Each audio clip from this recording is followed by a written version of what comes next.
ناخدك بقى الموضوع تاني خالص، فترة الناشئين بتاعتك في النادي الاهلي، احكي لنا بقى عن الفترة دي. والله انا بدأت حياتي اصلا في دمياط، مركز شباب دمياط. كان مع كابتن محمد ابو ستة، لعبت سنة، وبعد كده السنة التانية مع كابتن سميح بلبولة. كابتن سميح بلبولة علامة كابتن من علامات سميح دمياط بلبولة هناك. ما فيش لعيب ما عداش من تحت ايده، ما رحمش حد. اي لعيب من دمياط طالع من تحت ايده، يعني لعب دوري ممتاز وراح منتخبات ويوي، طلع من تحت ايد الكابتن سميح بلبولة. فروحت بقى اختبارات الاهلي، كان موسم 2002 2003. فالحمد لله وتم اختياري في النادي. وقعدت بقى، يعني يعتبر اتربيت في النادي الاهلي مدينة نصر في استراحة الناشئين يعني. كان مين معاك بقى؟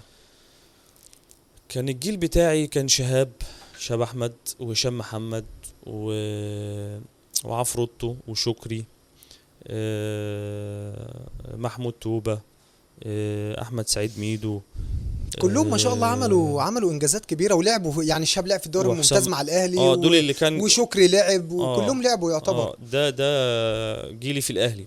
انما طبعا كان في الانديه التانية في لعيبه كتير، يعني في اه الجيل بتاعنا بتاع المنتخب، اللي هو بنات كابتن ربيع ياسين، من 2004 2005. منتخب 89 اه 89. اللي هو لعب كاس عالم في مصر. اللي كان عندنا كاس عالم في مصر 2009 بالظبط.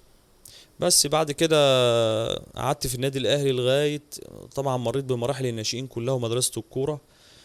يعني الحمد لله من فضل ونعم ربنا على الواحد انه هو اتربى تحت ايدين مدربين في النادي الاهلي، بحجم الكابتن بدر رجب، الكابتن علي عبد الرحمن، الكابتن تامر حفني، الكابتن عمرو انور، الكابتن محمد يوسف، الكابتن امين عرابي، الكابتن عظيمه. كلهم وقفوا جنبك وساعدوك.